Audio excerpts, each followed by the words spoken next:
Cevap tapıp bilemek sorulma. Cevap verip bilemek senim bana. Sana deyip bilemek dolanma. Dolanıvam bilemek sana ait bana. Birini kim ay sevmeyen varsa. Birini kim iza dolanmasa.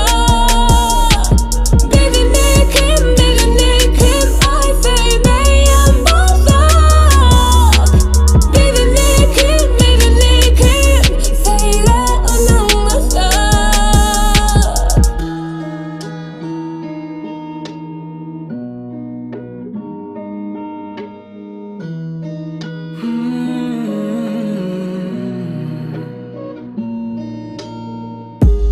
Diyen soğuk yüzünü soğuk. Diyen soğuk sözünü bana. Donun yerine soğukma. Diye bilemek ne için ben sana. Birini kim ait söyleyen bolsa. Birini kim iza dolanmasa.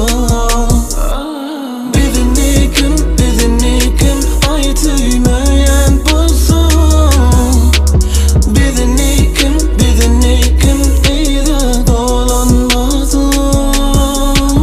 Ait unutmadım ne de seni. Ait uyutlarım ne bitmeli.